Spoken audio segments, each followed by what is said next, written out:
दोस्तों देखो, गूगल भी सेलिब्रेट कर रहा है। पाकिस्तान वर्सेस बांग्लादेश 3 मैचेस की T20 सीरीज होती है। बांग्लादेश वाले ये 2-1 से सीरीज अपने नाम करते हैं और गूगल भी इनके साथ शामिल होता है सेलिब्रेशन में। और बांग्लादेश के जितने भी क्रिकेट टीम के फैंस वो तो खुशियां मना ही रहे थे, लेकिन बांग्लादेश के जो प्लेयर थे, करंट टीम के प्लेइंग 11 का हिस्सा थे, वो भी सेलिब्रेट कर रहे हैं।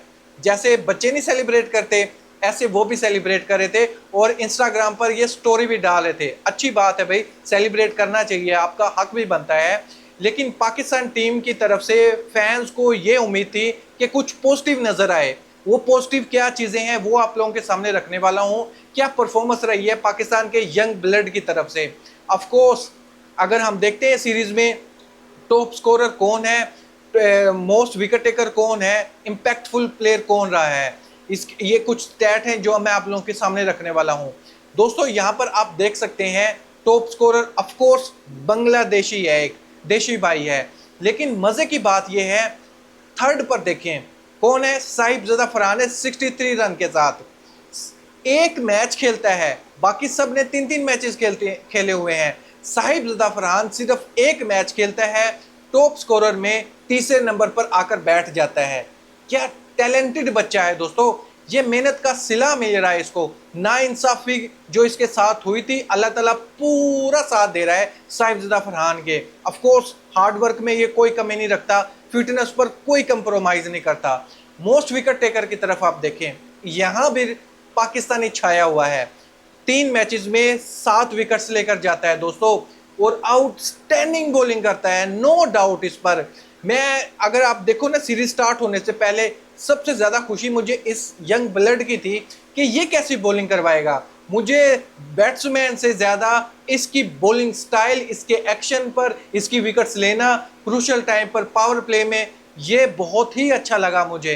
क्योंकि मैंने देखा है इसको, जो बच्चा नाको स्टेज में ही अपना कैरियर स्टार्ट करे, वहां वो बच्चा इंटरनेशनल में वो ऐसी परफॉर्मेंस देगा जो इसने करके दिखाई थी। पाकिस्तान टीम की तरफ से आजकल बॉलर्स की फेंटी लग रही थी, लेकिन इसने साबित किया, पावर प्ले हो या हो मिडिल ऑर्डर के ओवर या फिर डेथ ओवर, इस बच्चे ने विकेट्स भी लेकर जानी है और अपनी इकोनॉमी को मेंटेन रखना है।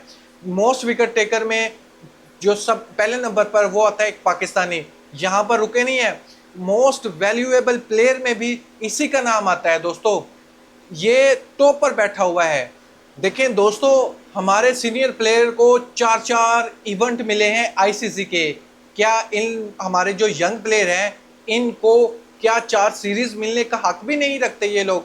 इनको भी 4 सीरीज देनी चाहिए और इनकी परफॉर्मेंस को भी जज करना चाहिए कि इनकी आखिर ऐसी परफॉर्मेंसेस क्या है जिसकी वजह से हम इनको 4 सीरीज दें। देखिए इस टीम में ये जो सीरीज गुजरी है, इसमें मैं भी मानता हूँ हमारे जितने भी यंग बैट्समैन थे इनकी परफॉर्मेंस अच्छी नहीं थी। लेकिन जब बांग्लादेश वाले हमारे घर पर खेल रहे थे, तब आउटस्टैंडिंग इन लोगों ने बैटिंग की थी। 200 प्लस ये रन लेकर गए थे।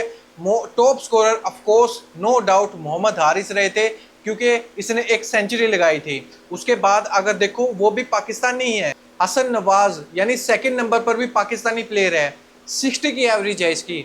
मोहम्मद हारिस की ऑलमोस्ट 90 की एवरेज है, क्योंकि तीनों मैचेस में इसने अच्छी बैटिंग की थी। और टॉप विकेट टेकर में आता है इस सीरीज में। 3 मैचेस की जो सीरीज थी हमारे होम ग्राउंड पर, वो कम बैक करते हैं हसन अली। हसन अली ने सबसे ज्यादा विकेट्स हासिल की थी। हसन अली ने कम बैक भी किया था और आउटस्टैंडिंग बॉलिंग करवाई थी। सबसे ज्यादा विकेट इन 3 मैचेस में हसन अली के नाम रही थी। दोस्तों अब मैं स्टैट वो रखने वाला हूं मोहम्मद हारिस के ओवरऑल के, क्योंकि मोहम्मद हारिस को कम चांसेस नहीं दिए गए। मोहम्मद हारिस को 5 मैचेस में पूरा मौका दिया गया, इसके नंबर पर खिलाया गया versus New Zealand in New Zealand. Mohammad Haris को 3 मैचेस में पूरा मौका मिला अपने घर पर पाकिस्तान में जो बांग्लादेश के अगेंस्ट सीरीज थी, और उसके बाद ये जो अभी सीरीज रिसेंटली गुजरी, इसमें मोहम्मद हारिस तीनों मैचेस खेलते हैं। लेकिन ओवरऑल स्टैट इसके कितने फीके हैं आप चेक करो, इसकी एवरेज चेक करो, 20 से आगे इसकी एवरेज ही नहीं जा रही। अगर आप एक सेंचुरी निकाल दो ना, आप चेक करो, फिर तो इसने 274 ही रन बनाए हैं।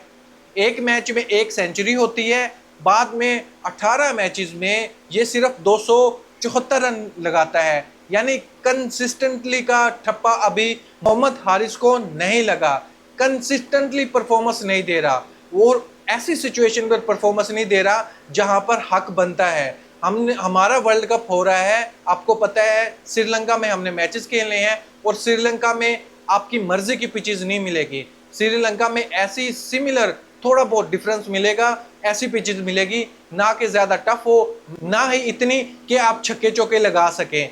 एक बैलेंस रखकर विकेट बनाई जाती है ऑफ कोर्स आईसीसी टूर्नामेंट में, तो फिर हमें देखकर अपनी प्लेइंग 11 बनानी पड़ेगी। मोहम्मद हारिस के अच्छे स्टैंड नहीं है, ऐसे ही साइम यूब की तरफ आप देखो, साइम यूब ने 30 मैचेस खेल चुका है, वो 30 मैचेस में उसकी भी एवरेज इतनी खास नहीं है, साइम यूब की 20 की भी एवरेज नहीं है।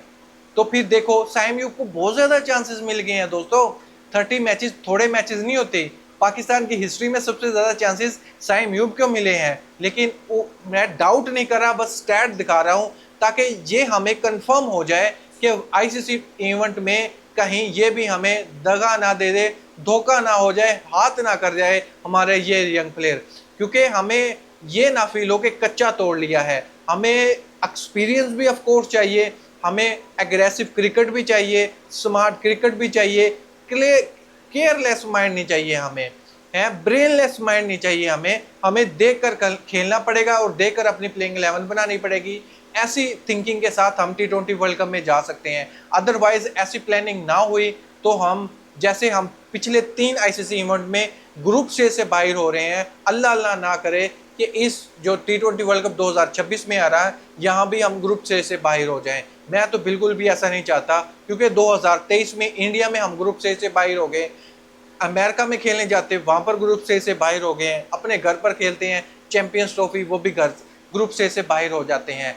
तो प्लीज़ खुदा के लिए अब प्लेइंग 11 ऐसे बनाओ, अपना माइंड हाजिर रखो, सिर्फ एक ही लकीर पर ना चलो, आपको देखना पड़ेगा चारों तरफ, 360 अपनी सोच बनानी पड़ेगी, क्योंकि हमें ऐसी विकेट्स मिल सकती हैं। श्रीलंका में ये T20 वर्ल्ड कप हो रहा है जहां पर हमें पिच को देखकर, कंडीशन को देखकर भी खेलना पड़ सकता है। ये नहीं कि हमें फ्लैट पिचेस दी जाएगी और हम 200 रन मार देंगे, ऐसा वैसा कुछ भी नहीं होने वाला।